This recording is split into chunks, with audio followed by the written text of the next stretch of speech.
So hi welcome back to the channel. So ఏంటంటే మనము unit 2 నుంచి ప్రాబ్లమేటిక్ అనేది కంప్లీట్ చేసుకున్నాం కదా. సో ఇప్పుడు యూనిట్ 3 నుంచి ప్రాబ్లమేటిక్ అనేది ఎక్స్ప్లెయిన్ చేసుకుందాం. సో ఏంటంటే ఎగ్జామ్ రేపు ఉంది కాబట్టి ఒక సింపుల్ 2 క్వెషన్స్ ఎక్స్ప్లెయిన్ చేస్తున్నా. సో ఇది వచ్చేసి ఇంపార్టెంట్ టాపిక్స్, ఎందుకంటే మనకు లాస్ట్ ఇయరే ఇక్కడ ఈ క్వశ్చన్ అడిగిండు, weighted average cost of capital పైన క్వశ్చన్ అడిగిండు. సో ఈ టాపిక్ వచ్చేసి చాలా సింపుల్గా ఉంటుంది. ఇది క్వశ్చన్ ఇప్పుడు ఎక్స్ప్లెయిన్ చేస్తా. సో ఒకసారి ప్రిపేర్ అయితే అవ్వండి, ఎందుకంటే ఒకవేళ రిపీట్ అయింది అనుకో క్వశ్చన్ 8 మార్క్స్ ఈజీగా తెచ్చుకోవచ్చు. ఓకేనా. సో ఇది ఒక టాపిక్ అండ్ లివరేజెస్ టాపిక్, రెండు టాపిక్స్ ఎక్స్ప్లెయిన్ చేస్తాను యూనిట్ నుంచి. సో సింపుల్ టాపిక్స్ కాబట్టి సో ఫాస్ట్గా అయిపోతాయి. సో స్కిప్ చేయకుండా చూడండి, ఓకేనా. సో ఇప్పుడు టైం లేదు కాబట్టి ఓన్లీ 2 టాపిక్సే చెప్తున్నా. అండ్ థియరీ కూడా ప్రిపేర్ అవుతారు కదా. సో వీళ్ళు ఈ టాపిక్స్లో నుంచి రాకపోతే థియరీ అటెంప్ట్ చేసుకోవచ్చు అట్లా అనమాట.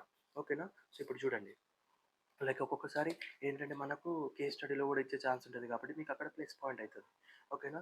సో లాస్ట్ వరకు వినండి, మంచి అర్థమవుతుంది. సో ఫస్ట్ మనకి ఇక్కడ weighted average cost of capital కనుక్కోవాలి. ఓకేనా. ఏంటి weighted average cost of capital కనుక్కోవాలి. సో ఇక్కడ ప్రాబ్లమ్ ఏమి ఇచ్చింది, from the following information calculated weighted average cost of capital. So మనకి ఇక్కడ సోర్స్ ఇచ్చిండు, బుక్ వాల్యూ ఇచ్చిండు, మార్కెట్ వాల్యూ ఇచ్చిండు, కాస్ట్ ఇచ్చిండు. ఓకేనా. సో ఇక్కడ ఫస్ట్ మనకి ఇక్కడ సోర్సెస్ ఇచ్చిండు, బుక్ వాల్యూ ఇచ్చిండు, మార్కెట్ వాల్యూ ఇచ్చిండు, కాస్ట్ ఇచ్చింది కదా. సో ఏం రాయాలి, first step identify the source of the capital. First step identify the source of capital రాసుకోవాలి. సో మనకి ఇక్కడ సోర్సెస్ ఏమున్నాయి, ఈక్విటీ, ప్రిఫరెన్స్, డెప్ట్, జనరల్ రిజర్వ్స్. ఇవి 4 ఉన్నాయి కదా, 4 రాసేలా. The company has 4 sources of finance. First one is equity share capital, second one is preference share capital, third one వచ్చేసి డెప్ట్, అండ్ ఫోర్త్ వన్ వచ్చేసి జనరల్ రిజర్వ్. ఓకేనా. ఈ 4 సోర్సెస్ రాయాలి, రాసుకుంటే నీట్గా ఉంటుంది అండ్ ఫస్ట్ స్టెప్ కూడా క్లియర్గా ఉంటుంది. సో మనకు అర్థమవుతుంది ఈ ఆన్సర్ నాకు వచ్చు కాబట్టి ఇట్లా నీట్గా రాసినని చెప్పేసి ఎగ్జామ్ పేపర్ తిద్దే వాళ్ళకి అర్థమవుతుంది అట్లనమాట. ఓకేనా. సో నెక్స్ట్ ఏంటి, సో నెక్స్ట్ స్టెప్ ఏం రాసుకోవాలా, ఇక్కడ చూడండి.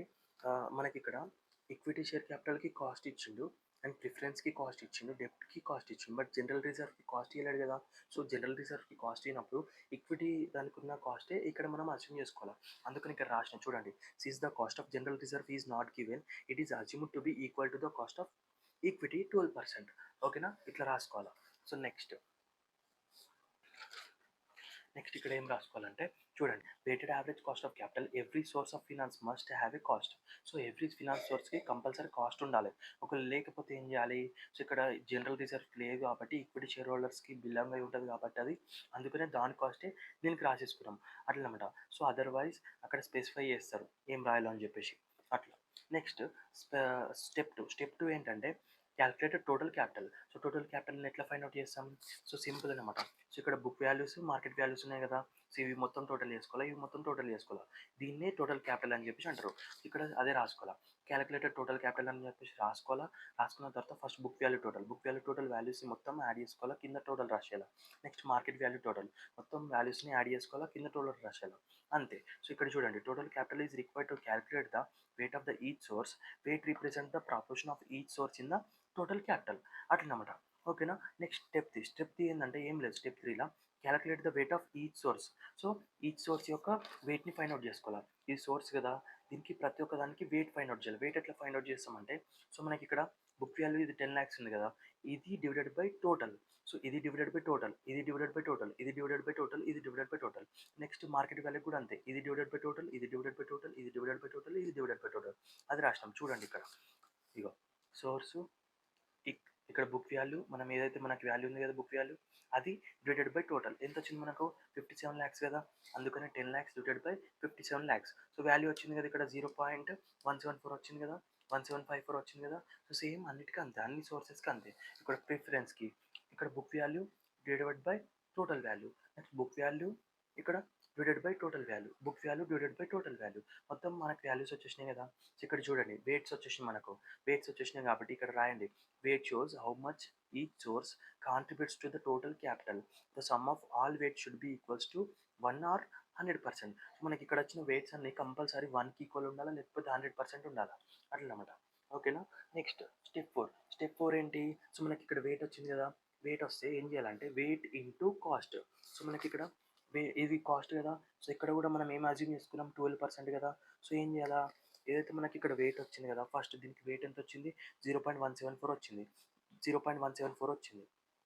ఇది ఇంటూ మనకి ఎంత, ఈక్విటీకి కాస్ట్ 12%. సో ఇది ఇంటూ కాస్ట్ చేసుకున్నాం మనకు ఆన్సర్ నెక్స్ట్ స్టెప్ వచ్చేస్తుంది. ఇక్కడ చూడండి, ఈక్విటీ వెయిట్, ఇక్కడ కాస్ట్ ఎంత ఇచ్చిందో అంత. సో అది ఇక్కడ వెయిట్ ఇంటూ కాస్ట్ చేసుకుంటే మనకు వెయిట్ ఇంటూ కాస్ట్ వచ్చేస్తుంది. సో మనకి ఇట్లా అన్నిటికీ చేసుకోవాలి. చేసుకున్న తర్వాత ఇక్కడ వెయిట్ ఇంటూ కాస్ట్ని టోటల్ చేసుకోవాలి. అదే ఆన్సర్. ఓకేనా. నెక్స్ట్ స్టెప్లో క్లియర్గా రాసుకోవాలి అది. ఇక్కడ చూడండి, calculated weighted average cost of capital ఏంటి, టోటల్ మనకి ఇక్కడ వాల్యూస్ వచ్చినాయి కదా, ఈ వాల్యూస్ని టోటల్ చేసుకుందాం. 2.110, 3.51, 3.95, 2.53 టోటల్ వచ్చేసింది కదా వాల్యూ. ఇదే weighted average cost of capital. So just 2 steps ఉన్నాయి కాబట్టి కంపల్సరీ పర్ఫెక్ట్గా చూసుకోండి. ఒకసారి చూసుకుంటే ఎగ్జామ్లో వస్తే 8 మార్క్స్ ఈజీగా స్కోర్ చేసుకోవచ్చు. ఇదే క్వశ్చన్ మనకు లాస్ట్ ఇయర్ అడిగిండు. చూడండి ఎంత సింపుల్గా ఉంది. సో మీరు కంపల్సరీ స్కిప్ చేయకుండా మంచి పర్ఫెక్ట్ అవ్వండి. సో స్టెప్ సిక్స్ ఏం లేదు, మనం ఏదైతే మార్కెట్ వాల్యూకి చేసినామో, ఏదైతే బుక్ వాల్యూ చేసినామో మార్కెట్ వాల్యూ కూడా సేమ్ రిపీట్ చేయాలా. ఏంటి, వెయిట్స్ ఫైండ్ అవుట్ చేయాలా, తర్వాత కాస్ట్తో మల్టిప్లై చేయాలా, టోటల్ వాల్యూ వచ్చేస్తుంది అట్లనమాట. ఫైనల్ ఆన్సర్ ఎంత, 12.09% అండ్ మార్కెట్ వాల్యూ వచ్చేసి 11.93. బుక్ వాల్యూ ఎంత, 12.09% అండ్ 11.93% వచ్చేసి మార్కెట్ వాల్యూ. ఓకేనా. ఇదేంటి, weighted average cost of capital. ఓకేనా. So simple. నెక్స్ట్ వచ్చేసి ఇంకో క్వశ్చన్ ఉంది. ఇంకో క్వశ్చన్ చూడండి. సో ఇక్కడ A co limited has the following capital structure. Equity వచ్చేసి 12%, డివిడెండ్ వచ్చేసి ఇక్కడ 10,20,000 అండ్ 10% ప్రిఫరెన్స్ క్యాపిటల్ ఇచ్చిండు. ఇది వచ్చేసి 5 lakhs అండ్ 8% డిబెంచర్స్ ఇచ్చిండు. ఇది వచ్చేసి 15 lakhs. ఏమడుగుతున్నాడు, you are required to calculate the weighted average cost of capital assuming 50% as the rate corporate tax before and after tax. So మనకి ఏమంటున్నాడు ఇక్కడ, బిఫోర్ అండ్ ఆఫ్టర్ ట్యాక్స్ని ఫైండ్ అవుట్ చేయమంటున్నాడు. So easy, ఏం లేదు, సేమ్ ఇంతకుముందు చేసినట్టే ఉంటుంది. సో ఏం చేయాలి, first calculate total capital. So వీటిని మొత్తం యాడ్ చేసుకోవాలి. యాడ్ చేసుకుని మళ్ళీ ఇది డివైడెడ్ బై టోటల్, ఇది డివైడెడ్ బై టోటల్, ఇది డివైడెడ్ బై టోటల్ చేసుకుంటే మనకు వెయిట్ వచ్చేస్తుంది. ఇక్కడ చూడండి నెక్స్ట్ స్టెప్, క్యాలిక్యులేటెడ్ వెయిట్ అని చెప్పేసి టోటల్ ఇది ఇండివిజువల్ నెంబర్ని టోటల్తో డివైడ్ చేయాలి.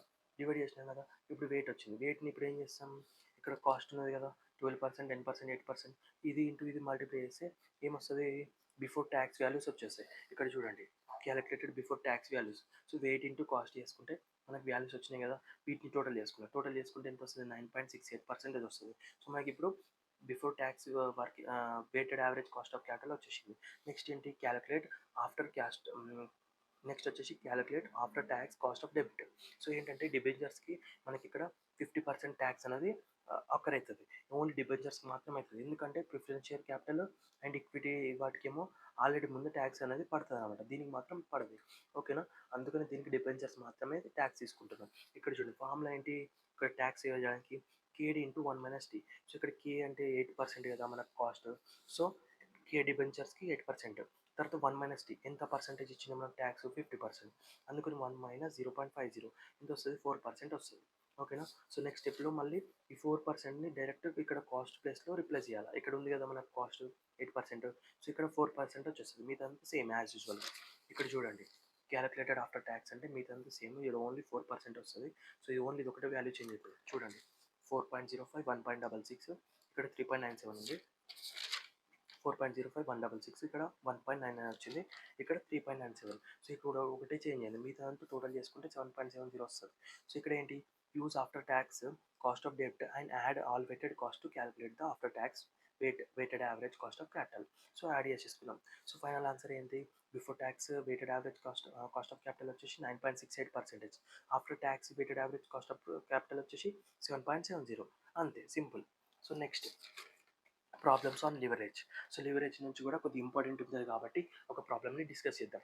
సో ఇక్కడ చూసుకుంటే ఫస్ట్ క్వశ్చన్ ఏమి ఇచ్చిండు, sales at the rate 100 per unit వచ్చేసి ఎంత 24 lakhs ఇచ్చిండు. వేరియబుల్ కాస్ట్ వచ్చి 50% ఆఫ్ సేల్స్ ఇచ్చిండు. ఫిక్స్డ్ కాస్ట్ వచ్చేసి ఇక్కడ మనకు 10 lakhs ఇచ్చిండు. It has borrowed 10 lakhs at 10% annum. ఏంటి 10% పర్ యానంకి బారో వేసుకున్నాడు ఇంట్రెస్ట్కి. And it equity share capital is 10 lakhs, 100 each. So ఏం చేయమంటున్నాడు, మనకు ఆపరేటింగ్ లివరేజ్ని ఫైండ్ అవుట్ చేయమంటున్నాడు, ఫైనాన్షియల్ లివరేజ్ని ఫైండ్ అవుట్ చేయమంటున్నాడు. సో ఇక్కడ గివెన్ డేటా అని చెప్పేసి రాసుకోవాలా, యాజ్ ఇట్స్గా మనకు ఉన్న డేటాని ఇక్కడ రాసేసుకోవాలా. సో సేల్స్ 100 per unit అని చెప్పేసి ఇక్కడ ఉన్నదే ఇక్కడ రాసినాం. నెక్స్ట్ వేరియబుల్ కాస్ట్ ఇక్కడ ఉన్నది రాసినాం 50% సేల్స్. నెక్స్ట్ ఫిక్స్డ్ కాస్ట్ ఉన్నది రాసేసినాం. నెక్స్ట్ ఇట్ హ్యాస్ బారోడ్ అన్నాడు కదా, అంటే లోన్ కదా, సో లోన్ అని చెప్పేసి అట్ 10% per annum ఇంట్రెస్ట్ అని చెప్పేసి రాసినాం. నెక్స్ట్ ఈక్విటీ షేర్ క్యాపిటల్ ఇక్కడ 10 lakhs ఇచ్చింది కదా, 100 ఇచ్చి అన్నాడు కదా, సో అది రాసుకున్నాం. So given data first step రాసేసుకున్నాం కదా. నెక్స్ట్ ఏం చేయాలో చూడండి. సో నెక్స్ట్ వచ్చేసి క్యాలిక్యులేట్ సేల్స్ అంటే మనకు ఆల్రెడీ ఇచ్చిండు. ఇక్కడ చూడండి సేల్స్ ఆల్రెడీ ఇచ్చిండు కదా, సేల్స్ అని చెప్పేసి sales as ఈజ్గా రాసేసుకోవాలి. 24 lakhs. Total sales revenue of the company as already given. Next step 2. ఏంటి వేరియబుల్ కాస్ట్ని ఫైండ్ అవుట్ చేయాలి. వేరియబుల్ కాస్ట్ని ఎట్లా ఫైండ్ అవుట్ చేస్తాం? సేమ్ ఇచ్చి మనకు variable cost 50% of sales. So 50% of sales into variable cost 24 lakhs into 50% ఎంత 12 lakhs. So variable cost changes according to the level of sales ఎట్లా change అయితే variable cost అనేది change అవుతుంది అట్లా. నెక్స్ట్ వచ్చేసి ఏంటి స్టెప్ 3 క్యాలిక్యులేట్ కాంట్రిబ్యూషన్ ఎట్లా find out చేస్తాం? సేల్స్ ఉన్నాయి కదా, సేల్స్లోకి వెళ్ళి ఇక్కడ వేరియబుల్ కాస్ట్ తీసేస్తే కాంట్రిబ్యూషన్ వస్తుంది. సో సేల్స్ ఎంత 24 lakhs. 24 lakhs ఉంది కదా, దాంట్లోకి వెళ్ళి మనకు ఎంత వచ్చింది? మనకు వేరియబుల్ కాస్ట్ 12 lakhs. సో 24 lakhsలోకి వెళ్ళి 12 lakhs తీసేస్తే ఎంత 2 lakhs వచ్చేసింది కదా కాంట్రిబ్యూషన్. ఓకేనా. So contribution is the amount available to cover fixed cost and profit. ఓకేనా. నెక్స్ట్ స్టెప్ ఏంటి? క్యాలిక్యులేట్ ఈబీఐటీ అంటే ఏంటి? Earnings before interest and tax. So interest and tax కన్నా ముందు ఎర్నింగ్ అయ్యే ప్రాఫిట్ అనమాట. సో ఇక్కడ ఏం చేయాలా? Contribution minus fixed cost. మనకు కాంట్రిబ్యూషన్ ఎంత వచ్చింది? 12 lakhs వచ్చింది. అండ్ ఫిక్స్డ్ కాస్ట్ ఎంత మనకు? క్వశ్చన్లో ఏం ఇచ్చిండు? ఫిక్స్డ్ కాస్ట్ 10 lakhs కదా. సో 12 lakhs మైనస్ 10 lakhs ఎంత వస్తుంది? 2 lakhs. ఓకేనా. నెక్స్ట్ ఇప్పుడు ఈబీఐటీ వచ్చింది కదా, నెక్స్ట్ ఏం రాయాలా? Calculating operating leverage. సో మనకి ఇక్కడ ఇదే అడిగిండు operating leverage. So operating leverage అనుకోవాలంటే contribution by EBIT. So contribution ఏంటి? 12 lakhs. ఈబీఐటీ ఎంత వచ్చింది? 2 lakhs. So 12 lakhs divided by 2 lakhs ఎంత? 6 టైమ్స్ వచ్చింది. ఏంది? Operating leverage. ఓఎల్ వచ్చేసి 6 ఎంత వచ్చింది. Next calculation interest find out చేయాలి కదా, ఎందుకంటే మనకి ఇక్కడ బారో వేసింది కాబట్టి ఇంట్రెస్ట్ ఫైండ్ అవుతుంది. సో ఇంట్రెస్ట్ అంటే ఏంది? 10 lakhsకి 10% ఏంది? 1 lakh కదా. సో ఇక్కడ చూడండి, loan into interest rate 10 lakhs into 10% అంటే 1 lakh. So interest is the fixed financial cost paid on borrowed funds. Next last step calculate financial leverage find out చేయాలంటే ఏంటంటే EBIT by EBT. So EBIT value మనకు 2 lakhs తెలుసు కదా మీకు, ఇక్కడ ఉంది కదా 2 lakhs. నెక్స్ట్ ఈబీటీ వాల్యూ అనుకోవాలంటే ఏం చేయాలా? సో ఈబీటీ వాల్యూ కావాలంటే EBIT minus interest. So EBIT ఎంత వచ్చింది మనకు? 2 lakhs వచ్చింది. ఇంట్రెస్ట్ ఎంత? 1 lakh. సో ఇక్కడ 2 lakhs మైనస్ 1 lakh ఎంత? 1 lakh. సో మనకు ఫినాన్షియల్ లివరేజ్ ఎట్లా అనుకోవాలి? EBIT by EBT. So EBT వచ్చేసి 2 lakhs, ఇక్కడ ఈబీటీ వచ్చేసి 1 lakh. 2 lakhs divided by 1 lakh ఎంత? 2 times. ఓకేనా. So financial leverage means the impact of the fixed interest charges on the company's earnings. So next combined leverage ఎట్లా రాస్తాం? Just ఏం లేదు, ఇక్కడ మనకి ఏదైతే ఆపరేటింగ్ లివరేజ్ వచ్చింది కదా, అది ఇంటూ ఇది ఏంటి? Financial leverage.